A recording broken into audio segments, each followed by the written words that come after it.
Instituto Nacional de Medicina Legal y Ciencias Forenses.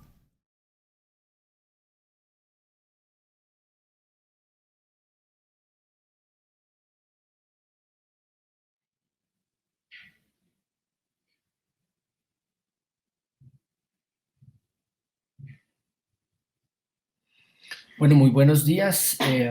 Muchas gracias por la invitación a este congreso por parte del Instituto Colombiano de Medicina Legal y Ciencias Forenses en Colombia. Me siento muy agradecido y muy honrado de estar en un espacio de tanto nivel técnico como son estos espacios. Y bueno, nada, simplemente quiero como compartir un punto de vista y una experiencia que hemos venido estudiando de lo que implica la transición y el cambio de paradigma en el abordaje del consumo de sustancias psicoactivas. Mi nombre es Julián Quintero, yo soy el director de la Corporación Acción Técnica Social, cofundador. Vamos cumpliendo 15 años el próximo año. Y soy sociólogo, tengo una maestría en estudios sociales de ciencia y tecnología y llevo más o menos vinculado al tema de sustancias psicoactivas unos 20 años, muy enfocado en temas de reducción de riesgos y daños, participación de personas consumidoras, regulación de mercados de drogas. Y bueno, ese básicamente es como el contexto. Y nada, pues aquí estoy con esta presentación. Básicamente se llama La normatividad que evidencia un cambio de paradigma en las políticas de sustancias psicoactivas. Aunque ustedes veían en la presentación original y en el programa la palabra drogas, yo tomo la decisión de cambiar las sustancias psicoactivas, por lo que permite dialogar también sobre sustancias psicoactivas legales e ilegales, independientemente de su posición legal, pero que hacen un efecto sobre la salud física y mental de las personas. Primero les voy a contar un poco de nuestra organización, de qué se trata, qué se detalle, y después voy a ir con un barrido de política pública y cómo ha cambiado esa transición para terminar con un estudio de caso del impacto negativo que tienen las políticas prohibicionistas cuando están en contradicción entre ellas mismas. Listo, entonces ATS Échele Cabeza y sus proyectos, nosotros dedicamos básicamente a temas de investigación, política pública, tecnoactivismo orgánico y digital, comunicación política, movilización social, acción directa, legislación política y trabajo entre pares es algo de los títulos. La misión de nuestra organización es estimular que la sociedad para acabar con la adicción de los estados a la guerra contra las drogas. Promovemos los derechos humanos de las personas que consumen sustancias psicoactivas desde un enfoque de prevención y reducción de riesgos y daños, y trabajamos con ellas, sus redes y entornos de apoyo a través de alianzas con el Estado, agentes privados, cooperación internacional, activismos. Buscamos el cambio en las políticas de drogas. Áreas de incidencia: investigación, regulación de las drogas para la paz. Trabajamos en salud pública y derechos humanos, prevención del consumo de sustancias, reducción de riesgos, gestión del placer y construcción de capacidad de respuesta, asesoría en el diseño, evaluación e implementación de políticas públicas y legislación, incidencia en la transformación de discursos mediáticos, políticos y de opinión pública sobre el fenómeno de las drogas, incidencia en las políticas públicas, regulación y toma de decisiones, asesoría en diseño, evaluación e implementación de campañas y acciones de comunicación en drogas. También hacemos activismo, movilización social y participación. Desde el año 2015 tenemos el estatus consultivo ante el Consejo Económico y Social de las Naciones Unidas. Esto nos permite tener un diálogo más directo con la instancia multilateral internacional, que es la Comisión Mundial de Estupefacientes en Naciones Unidas, donde participamos cada año pues, en su asamblea. Tenemos un trabajo muy dedicado, también hacemos prevención, pero digamos que aquí me voy a enfocar más como en trabajo de dónde viene mucho de lo que hemos construido y hallado. En intervención integral para universidades, hemos trabajado con la Universidad del Bosque, la Universidad de Antioquia, la Universidad de Ibagué, y justo ahorita estamos trabajando con la Universidad Nacional de Colombia, la sede de Bogotá puntualmente, y también con las sedes de Palmira, Manizales y Medellín. Proyectos en reducción de riesgos y daños que nosotros tenemos y de donde también surge la información que estamos brindando y los hallazgos que encontramos. Uno se llama CAMBI. CAMBI es el programa de acceso a material higiénico de inyección. Es el programa que introdujo a Colombia los servicios de acceso a material higiénico, el que ha distribuido jeringas. Empezamos hace 6, 7 años, en 2014. Operamos durante 3 años y hoy en día pues hay jeringas en 8 ciudades del país a partir de esta primera experiencia y los lineamientos que se generaron de aquí. Un proyecto que se llama Nicotina, reducción de riesgos y daños, es un proyecto enfocado en introducir el debate y el enfoque de la reducción de riesgo y daño en el uso de nicotina. Y tenemos zonas de rumba segura, que es una estrategia enfocada en el ocio nocturno, en la dispensación de alcohol y estrategias para el consumo responsable de alcohol. Tenemos Échele Cabeza cuando esté en la cabeza, que es el proyecto de los más reconocidos.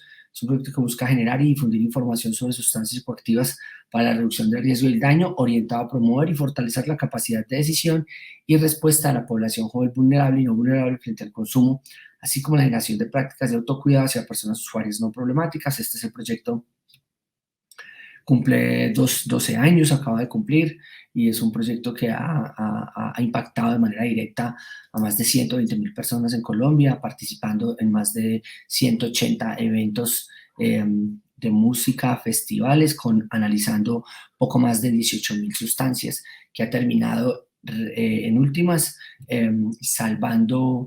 evitando que más de 7.000 personas hayan tenido una experiencia desafortunada, una intoxicación o de pronto la muerte derivada de una sustancia que pretendían consumir y no era lo que querían hacer. Entonces, básicamente ese proyecto es el de análisis de sustancias, alertas tempranas, zonas de recuperación, mínimos vitales de agua. Y por último, tenemos una conferencia que realizamos cada 2-3 años. Vamos para la cuarta, posiblemente el próximo año, más Semana Psicoactiva. Tenemos el Festival de Cortos Psicoactivos, que lleva 8 años realizándose, y es un festival que promueve la realización audiovisual.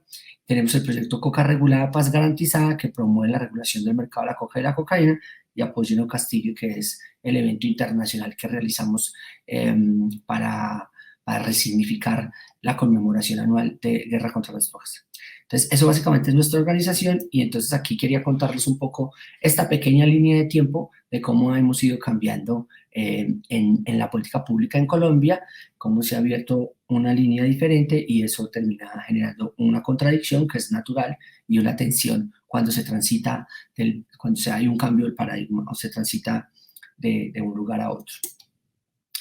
Digamos que aquí básicamente lo que ustedes ven en pantalla, si se fijan hacia el lado izquierdo empezando, en 1920, puntualmente para el año 1916, es cuando en Colombia recae materialmente a través del Tratado de Versalles lo que fue el convenio marco, la Convención del Opio, que es de 1908 y 1909, que es como el primer tratado internacional multilateral de prohibicionismo. Eso llega a Colombia y se aplica y se materializa en 1920, cuando se define entonces que las drogas son ilegales, porque hasta en Colombia se comercializaron más o menos entre 1890 y el año 1910, 12, 13, alcanzó a haber unas primeras comercializaciones de cocaína para uso farmacéutico, de heroína para uso farmacéutico también, pero cuando empieza esta prohibición, pues todo queda ilegal, y es hacia 1920 cuando, a través de las primeras normatividades del Ministerio de Salud, se define que la persona consumidora de estas sustancias era una persona enferma y que debía ser recluida para un tratamiento, y que el tratamiento debía pagar la familia. Toda esa fue un poco la línea de prohibición desde la salud. Después, hacia los años 1940 y 1950, hay un espacio muy fuerte de prohibición, principios de prohibición de la hoja de coca, y hacia el año 1986 es como la ley grande que hoy en día nos enmarca en nuestra política prohibicionista, que es básicamente la Ley 30 de 1986, que es la que materializa el discurso prohibicionista de 1971 de Richard Nixon, que todos conocemos como, digamos, el inicio de lo que es el último periodo de prohibicionismo moderno del tema de las drogas. También hay que decir que entonces para esa Ley 30 del 86 las personas consumidoras eran unos delincuentes, y solamente allí, pero también desde allí, debido un poco al desconocimiento del legislador, se permite el uso de 20 plantas, el cultivo de 20 plantas declaradas ilegales, y esas 20 plantas pues se pensaron al principio como fueran las plantas de coca, pero terminaron siendo también las 20 plantas de marihuana o de amapola que una persona puede tener hoy en día. Para el año 1991 llega la Constitución Nacional.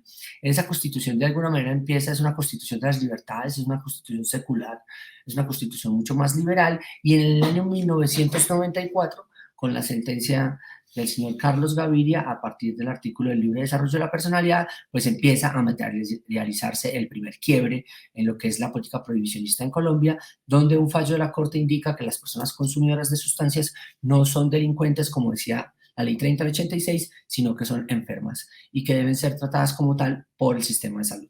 De alguna manera, ahí es como la primer punto de base, la primera apertura a lo que se podría conocer más adelante como un abordaje de salud pública. Es allí entonces donde se dividen los enfoques de política pública de drogas. Por un lado, el enfoque punitivo prohibicionista, que de alguna manera seguía en la norma, después se intentó plasmar en códigos de policía y en normas que han sido venido, y por el otro lado empezó a desarrollarse desde el 94 el enfoque de salud pública. Entonces, cuando se empieza a desarrollar el enfoque de salud pública a partir de esta sentencia, pues más adelante vienen estudios, es el primer estudio de prevalencia de consumo en el 96, después vamos a ver la guía de atención farmacodependencia, la definición de condiciones de habilitación. Esto ocurre entre el 2004, 2005, 2006, que fue una época que fue, digamos, previa a esta, fue una época donde fue muy duro el castigo a las personas, o los sitios de rehabilitación eran sitios relacionados por torturas y malos tratos, y en el año 2007 aparece la Política Nacional para la Reducción del Consumo de SPA, una política muy vanguardista para su época,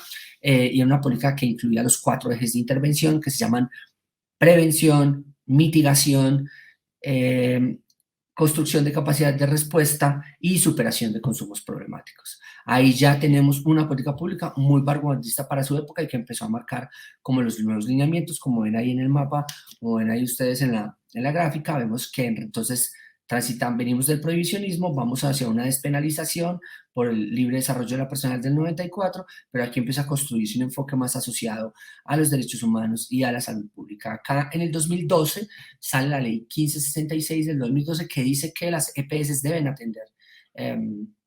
atender a las personas que consumen sustancias y que debe incluirse pues, en el plan de respuesta en salud.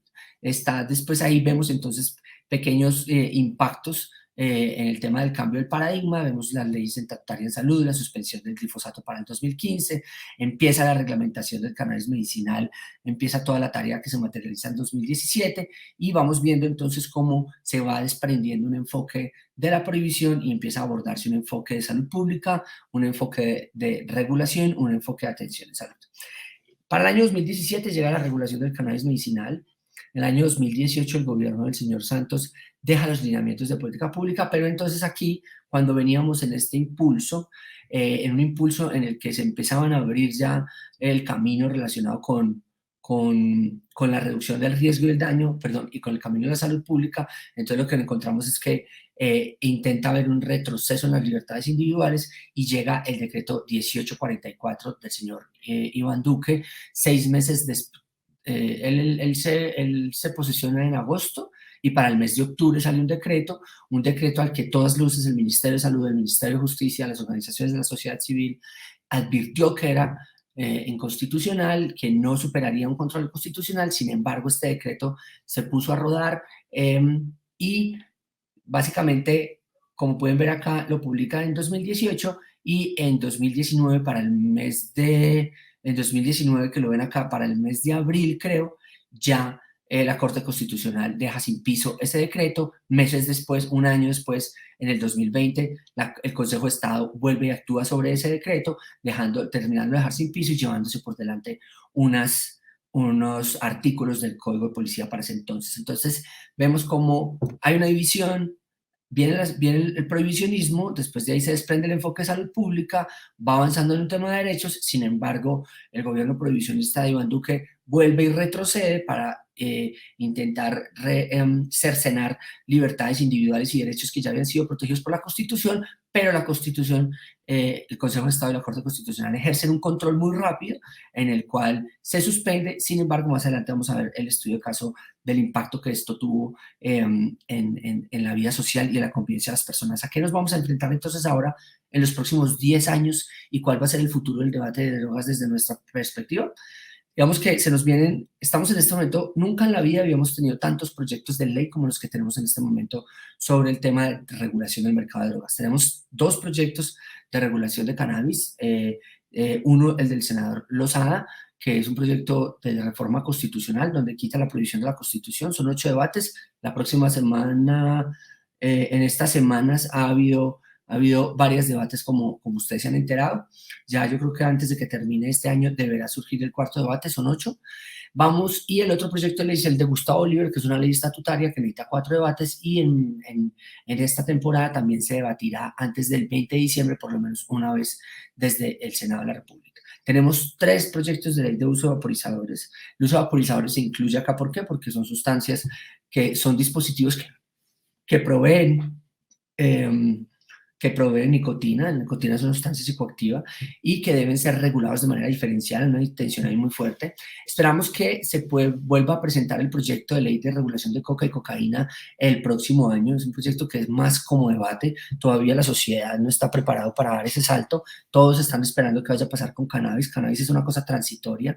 En Colombia muy claro ha quedado, lo dijo la Comisión de la Verdad y lo vienen diciendo cada vez más, lo acaba de decir la Comisión Global de Drogas, lo venimos diciendo nosotros desde el año 2014, en Colombia, siempre que haya tráfico ilegal de cocaína, no va a haber paz. Entonces, esperamos que la sociedad madure para que pueda darse ese debate y avanzar en la regulación de la cocaína lo antes posible. Tenemos 2 proyectos de ley de reducción de riesgos y daños en el entendido en que si estamos dejando atrás el modelo prohibicionista, y el modelo prohibicionista tenía como enfoques principales la prevención y la superación del consumo, que quiere decir deje de hacerlo y no lo haga, pues en un futuro con drogas reguladas, ¿el enfoque cuál será? Será pues el enfoque, será un enfoque de educación, será un enfoque de reducción de riesgos y daños, será un enfoque de consumo responsable.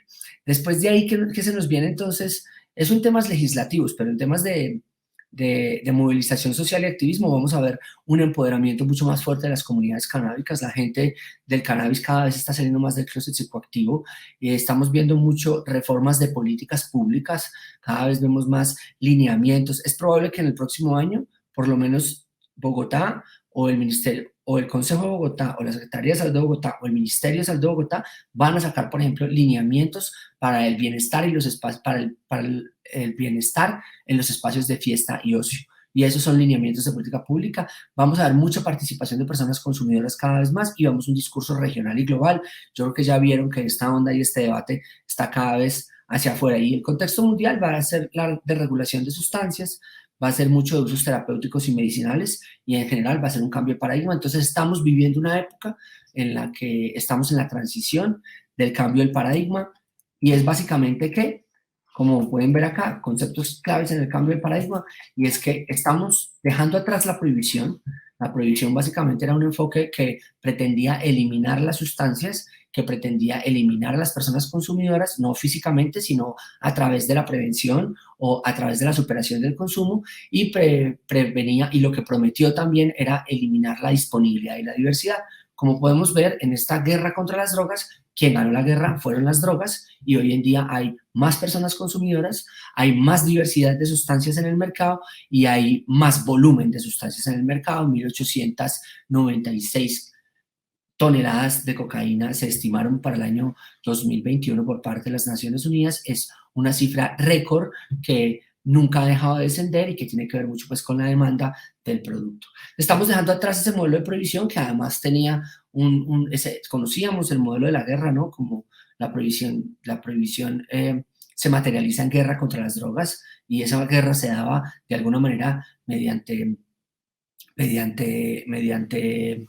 las armas, la cárcel, la fumigación, la violencia, conocíamos, pero también hay un brazo de la prohibición, que era un brazo más médico, más patológico, a través digamos, del impulso o la presión por parte de psicólogos, de médicos, de siempre referenciar el daño como la manera de persuasión, y esa única referencia de usar el daño como manera de persuasión también hizo que las personas, digamos, como que no atendieran tanto el caso y ahí están las personas consumiendo. Entonces, pero entonces también lo que veíamos era que como legalización, siempre nos hablaban de prohibición versus legalización y legalización ponía en el otro extremo, ¿no? Y ponía en el otro extremo eh, que era el ejemplo que hemos tenido y la experiencia desagradable que hemos tenido con el alcohol y con el tabaco.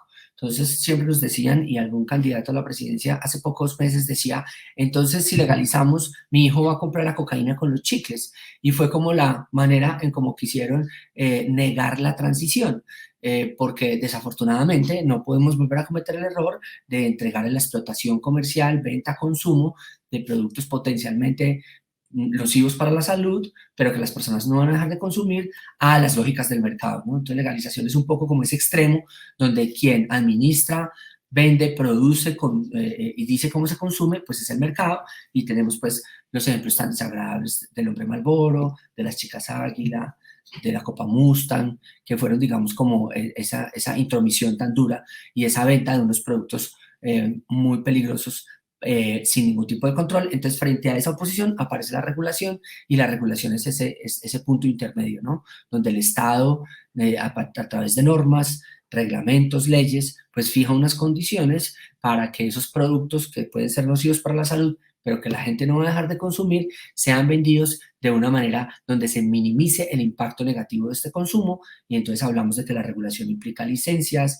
implica estándares de calidad, implica atención médica, implica impuestos, implica restricciones a la publicidad, implica restricciones al patrocinio, a los menores de edad, a lugares de consumo, etcétera. Y se basa mucho en temas como lo territorial, la salud pública, la participación activa, la reducción de daños, la evidencia de derechos humanos con los jóvenes, pragmática, con dignidad y mucha innovación. Entonces aquí ya vamos un poco en esta transición del cambio de paradigma, y dejaría, para terminar esto de los conceptos, dejaría un poco como el marco, algunos marcos de referencia que tenemos ahorita para la interpretación, que se desprende mucho de los avances que hemos tenido. Lo primero es como de esas dos grandes definiciones y de las categorías de las clasificaciones de las sustancias psicoactivas, ¿no? ¿Por qué entonces sustancias psicoactivas? Porque nos permite también dialogar con las sustancias psicoactivas legales. Estoy muy contento y debo reconocer en esta conversación el informe que sacaron hace como 3, 4 meses de medicina legal, el informe sobre las muertes relacionadas con sustancias psicoactivas en diferentes aspectos. Este es un informe que durante muchos años, digamos, muchos habíamos esperado, y aunque pues planteamos críticas y revisiones y reflexiones y profundizaciones, creemos que es un punto de entrada que nos ha servido a muchos un poco para ver ese comparativo. Fue escandaloso para la industria del alcohol, y fue escandaloso para algunos medios de comunicación que les mostráramos que las muertes asociadas al consumo de alcohol eran casi 4 o 5 veces más que las muertes asociadas a todas las otras sustancias psicoactivas. Eso también nos permite poner el foco donde realmente tenemos el impacto negativo del consumo de sustancias psicoactivas con alcohol. Entonces, agradecerles por ese informe, lo usamos mucho, lo estoy citando mucho y nos ha servido mucho.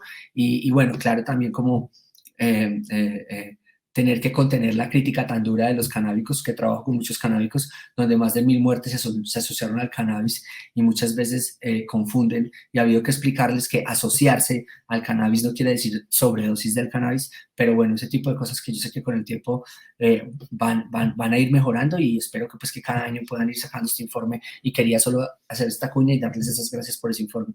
Entonces, aquí con la clasificación de las sustancias, pues las sustancias legales, las sustancias desde la perspectiva de la legalidad, desde la perspectiva de la norma, sustancias legales, sustancias ilegales, legales como el alcohol, el tabaco, el café, las sustancias ilegales como la cocaína, la heroína, la marihuana, las legales de uso indebido, que es algo que a nosotros, digamos, vemos mucho y nos genera mucho problema, porque de alguna manera uno con las legales y las ilegales, pues son sustancias que se diseñaron o están o surgieron o se desarrollan con el ánimo de psicoactivarse, pero las ilegales no son sustancias que se hacen para eso y que tienen eso, un uso indebido. Y por último están las sustancias sin clasificación.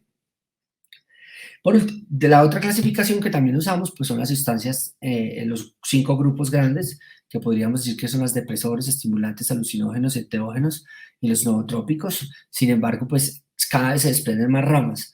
¿Qué es lo que nosotros queremos hacer el llamado con estas dos clasificaciones? Pues que nosotros siempre intentamos trabajar más desde el efecto que las sustancias generan en las personas y en su entorno y en la sociedad, más del estatus, si es legal o ilegal, dado que pues el estatus legal o ilegal es un producto de la cultura, es un producto de la sociedad, y cambiará, ¿no? Oye, hace 20 años la marihuana era completamente ilegal, y hoy vemos que hay dosis mínimas, hay marihuana legal, y pronto habrá legal, marihuana recreativa legal. Hoy en día vemos que el café, perdón, el azúcar es una sustancia que cada vez está siendo más restringida, está siendo más prohibida y no se le haga raro que en 20 años vaya a ser prohibida. Entonces, intentamos siempre concentrarnos en el efecto, que ese nunca va a cambiar con el paso de los años y de los siglos, nunca va a cambiar el efecto, es estimulante, depresor, alucinógeno, pero eso nos permite como no tener estigmas, no tener señalamientos, no presumir y no tener prejuicio sobre las sustancias. Y al lado está la clasificación de los consumidores.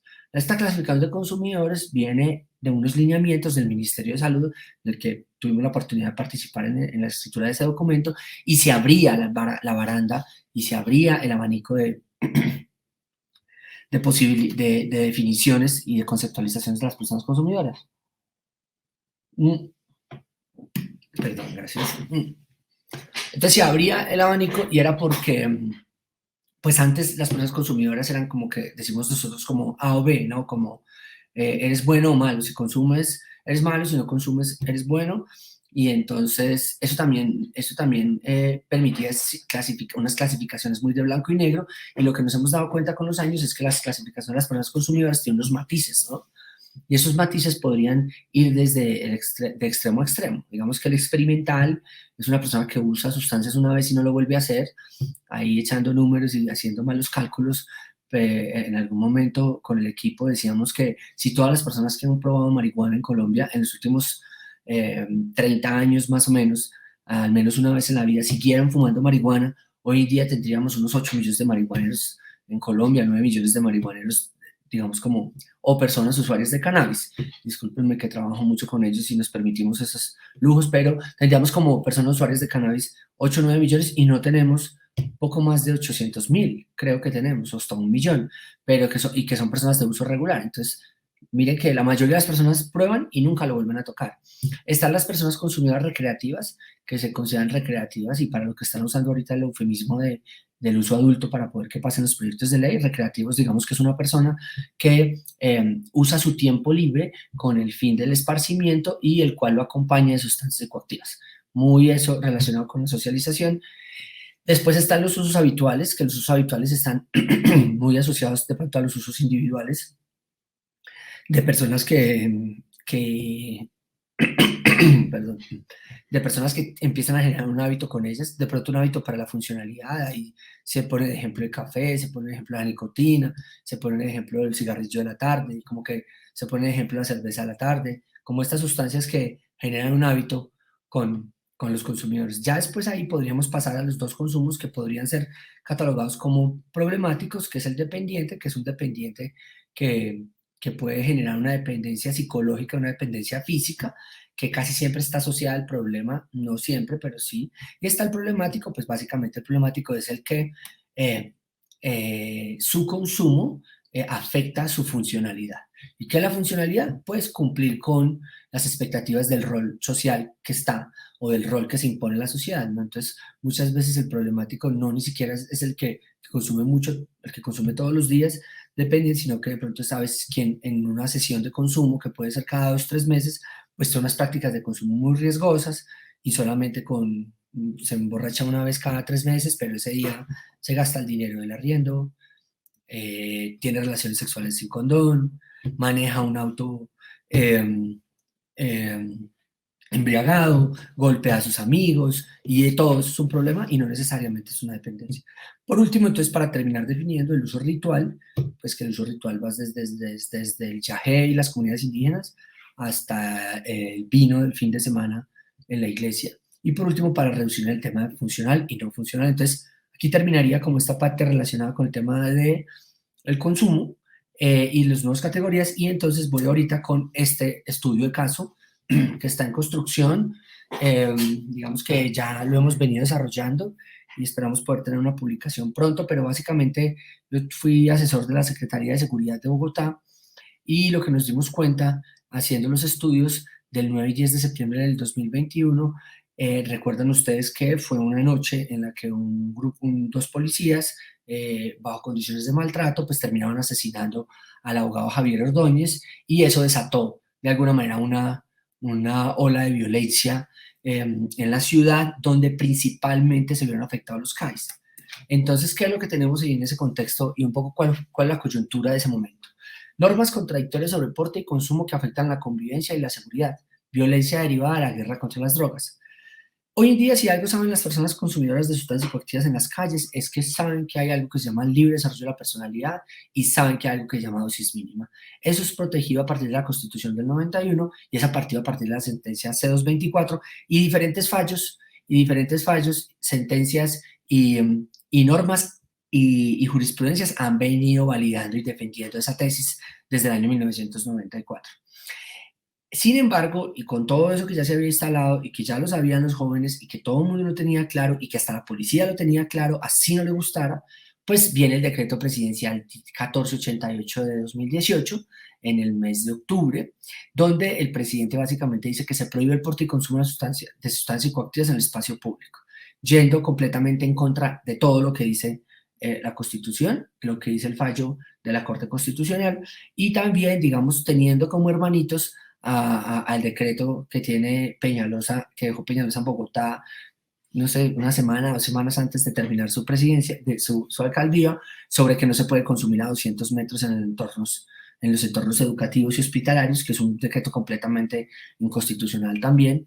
Entonces, después empieza a rodar ese decreto y se disparan los comparendos en Bogotá. Se disparan los comparendos especialmente en los barrios populares y se disparan los comparendos especialmente por sustancias psicoactivas. En abril del año que sigue, más o menos, la sentencia del año, ya les voy a mostrar acá el número. Aquí está la gráfica, entonces mejor se las explico acá. Esta fuente fue elaborada por la Oficina de Análisis e Información de Estudios Estratégicos de la Secretaría de Seguridad y Convivencia, que fue donde trabajamos este tema nosotros, y básicamente entonces está el Código de Policía, que es un Código de Policía que nace débil con el decreto, sin embargo empieza a imponerse, como pueden ver, y empieza a este gráfico, espérense que este gráfico debería tener las fechas. Oh, por Dios, algo pasó. Básicamente aquí está el decreto. Como pueden ver, hay un aumento en los comparendos en la ciudad de Bogotá, llegamos casi a 10.000 comparendos por mes. Tenemos el decreto en 1 de octubre del 2018, en este decreto se disparan los comparendos, como pueden ver, y después el 6 de junio, entonces tenemos octubre, noviembre, diciembre, enero, febrero, marzo, abril, mayo, junio. 8 meses después se cae el decreto de Duque por orden de la Corte Constitucional, como pueden ver, se viene aquí despacio, después el 30 de abril la sentencia del 2020 vuelve otra vez el Consejo de Estado y termina de hundir y de enterrar la sentencia, y sigue un volumen muy bajo de los comparendos. Sin embargo, estos son los comparendos, pero ¿qué fue lo que pasó con los comparendos entonces? Este es el estudio que se hace, este es un estudio que hacen los compañeros de temblores con derechos de petición y con solicitudes a la misma fuerza pública. Les dice un poco de cuáles son los casos y los hechos de violencia que más se reportan. Como pueden ver entonces, hechos de violencia físico cometidos al lado derecho.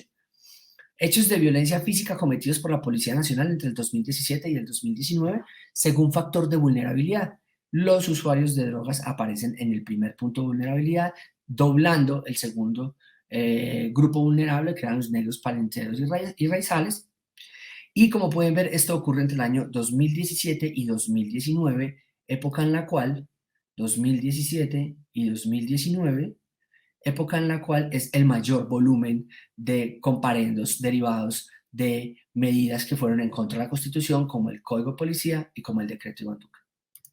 Lo mismo pasa entonces con víctimas física contra mujeres según factor de vulnerabilidad. Las estudiantes están en 916 y el segundo puesto está en 344. Estos son datos de la Policía Nacional según denuncias que antes se han elevado. Entonces, ¿qué resulta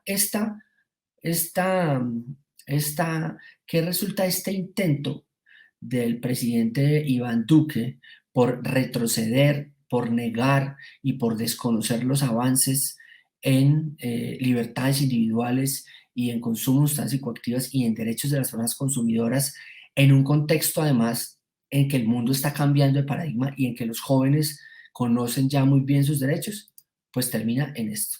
Termina en que, como pueden ver acá, 15 de los 17 CAIs más afectados por las protestas del 9 y 10 de diciembre están relacionados con o tienen en su entorno el mayor volumen de comparendos relacionados con el decreto de Iván Duque y los numerales. El decreto de Iván Duque, que son los que desarrolla los numerales 7, 9, 34, 3 y 4 del Código de Policía. Entonces, como pueden ver, lo verdecito son los CAIs de la ciudad que no fueron afectados de manera significativa, y lo que pueden ver en rojo es los CAIs que más fueron afectados, que tienen además los CAIs que más fueron afectados y que en su entorno en el mapa de calor tienen la mayoría de los comparendos. Que además creo que pues es bueno reiterarlo, pero todos lo pueden ver, son comparendos realizados en sectores populares. Estratos 1, 2 y ni siquiera 3, máximo 3, donde además entonces la fuerza de la policía y la fuerza de una autoridad en contra de los derechos de las personas se empeña en violar los derechos de las personas jóvenes, las personas pobres. Entonces, aquí básicamente lo que estamos viendo nosotros es que esto es la manera en cómo la guerra contra las drogas se materializa en violencia y en afectación a la convivencia en el ámbito urbano.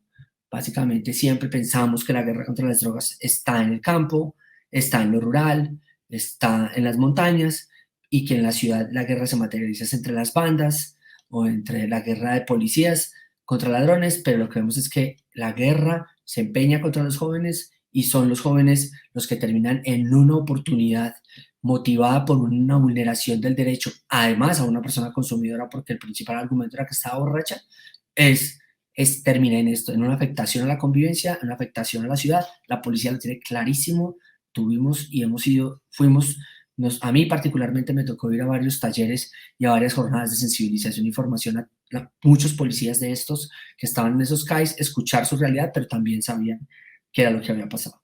Por último, entonces, ¿qué termina todo esto derivando? En que hoy en día hay que prestarle mucho más atención a lo que se conoce como los derechos humanos y el consumo de sustancias psicoactivas.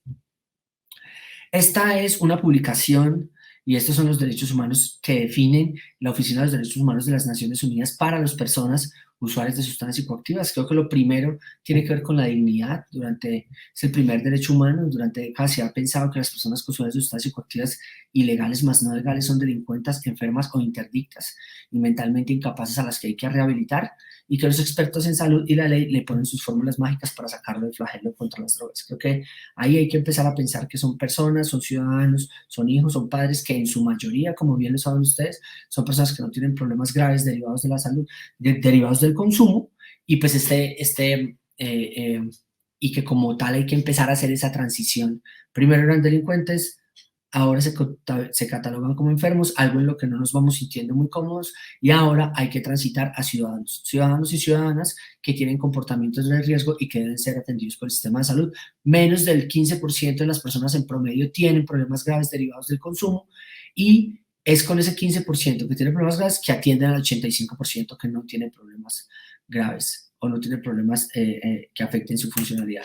El segundo es la participación significativa. Como interdictas o interdictas, las personas consumidoras no podían opinar sobre los diagnósticos de consumo y menos sobre las políticas públicas. Eran los expertos quienes opinaban con ella. Esa foto que ven ahí es la foto de la Mesa Distrital Canábica de Bogotá, un proceso que llevo desde la Secretaría de Salud de Bogotá, que justo este fin de semana, el 19, tiene su evento más importante del año, que estoy hablando en pasado, pero bueno, ahí les queda. 19 de noviembre, Mesa Distrital Cannabis al Parque se llama el evento. Bueno, ahí será entonces, o ahí fue donde se realizó este evento. Y creo que participación significativa, nada de nosotros sobre nosotros. Creo que hoy en día existe en Colombia una ley de participación en salud, y si cualquier persona que consuma sustancias y vea que no se está incluyendo la participación en el desarrollo de una política de sustancias psicoactivas, puede hacer un reclamo legal y debe ser atendido. Tenemos la reducción de riesgo y daño como un enfoque de salud pública que viene desde los años 70, que se debe considerar como un enfoque y como un derecho humano de las personas que consumen sustancias psicoactivas, en el entendido que la reducción de riesgo y daño implica personas que no quieren o no pueden dejar de consumir. Entonces ahí está, y es para ellos, es para mejorar su calidad de vida, es para que no tengan consumos problemáticos. Beneficiarse del progreso científico y sus aplicaciones. En esto ha sido muy interesante porque en los últimos 20 años hemos tenido unos desarrollos tecnológicos que ayudan mucho al tema de de la reducción del daño también, pero también al tema de los derechos. Hace 20, 30 años ni existían, hace 30 años, digamos, empezaron, casi 40 empezaron los programas de acceso a material higiénico de inyección, empezaron los programas, hace 20 años llegaron los vaporizadores, hace, eso en términos de ciencia, hace 20 años, hace nosotros llevamos 12 años en Colombia poniendo la ciencia al servicio de la gente, analizándole drogas en el territorio donde consume. Entonces, como que siempre beneficiarse de, de los beneficios científicos y de los desarrollos científicos para mejorar su calidad de vida. Protección contra la tortura y otros tratos o penas crueles, humanos y degradantes. Yo creo que esto tiene que ver y apunta mucho al tema que hemos conocido durante tantos años de los maltratos tanto en los centros de tratamiento, como ven en el primer punto, pero también en el segundo punto, como tiene que ver con las detenciones arbitrarias que tienen muchas personas. Yo no creo que ustedes saben, en Colombia sí las personas que están en la cárcel por delitos no violentos del tema de drogas, casi que podríamos ocupar las cárceles en un 35-40%, y de esos más de la mitad son mujeres, pobres, cabezas de familia.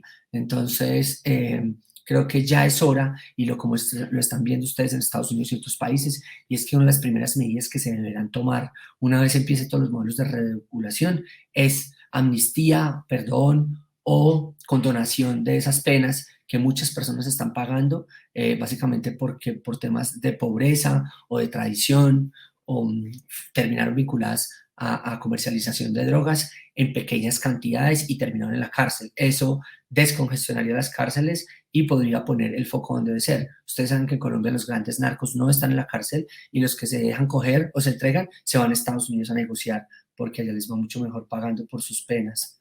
Por último, la libertad de asociación y reunión pacífica, el derecho a la privacidad. Nadie tiene el derecho de sacar a nadie del closet ni denunciarle su consumo. El libre pensamiento, de conciencia, de religión, derecho a disfrutar de la vida cultural y el derecho a la libertad de opinión, expresión e información. Creo que en este momento el consenso de todas las partes, el objetivo máximo es proteger de los derechos de los niños, niñas y adolescentes, así como el trato especial y diferencial a las mujeres víctimas de la guerra contra las drogas. Sin embargo, esta protección no puede ser instrumento para vulnerar el derecho de las personas adultas a decidir. Creo que con esto termino mi presentación, y dejarles como un poco esta idea de cómo venimos a través de la norma, se viene manifestando la transición en el cambio del paradigma, cómo hemos venido dejando atrás el modelo de prohibición y cómo cada vez nos vamos acercando más a a la regulación legal de las sustancias psicoactivas. Hace 20, 30 años el consenso era que las drogas eran malas y había que desaparecerlas. Hoy en día el consenso es que no hay consenso, y hay una gran tendencia a nivel mundial en que la guerra contra las drogas fracasó. Ya no es suficiente decir que la guerra contra las drogas fracasó, eso ya lo sabemos. Ahora lo que tenemos que hacer es cómo entonces vamos a superar y vamos a poder convivir en paz con las drogas, que durante milenios nos han acompañado, y que esta sociedad de los últimos 100, 150 años cometió el grave error de prohibirlas y volverlas en un problema contra nosotros, contra los seres humanos. Entonces creo que esa es como la situación que estamos viviendo, esa es la transición en la que estamos caminando. Estamos en un momento para mí muy emocionante en el tema de drogas. Creo que en los 80s, en los 70s, pues simplemente era prohibición, nada había que hacer, pero estamos en un quiebre histórico que seguramente las cuentas que nosotros tenemos, por ejemplo, para Colombia en el año 2034 tendríamos cocaína regulada, y eso definitivamente cambiaría mucho el contexto y la realidad de este país. Hay que empezar también a entender y a bajar de la nube a todas las personas que están pensando en que hay que regular las drogas para volvernos millonarios, y todos están en esta locura de que la marihuana nos va a volver millonarios y que la cocaína también nos va a volver millonarios, y nosotros no buscamos una regulación de la marihuana o de la cocaína para volvernos millonarios. Eso es muy traqueto. Estamos buscándola es para superar un problema de violencia, de corrupción y en parte de pobreza que tenemos en Colombia, y seguramente el día que regulemos los precios van a caer, no va a ser tan buen negocio, pero ante todo creo que vamos a tener una sociedad más tranquila, más igual y con una mejor convivencia. Entonces, listos, muchas gracias y quedo atento a sus preguntas y conversación.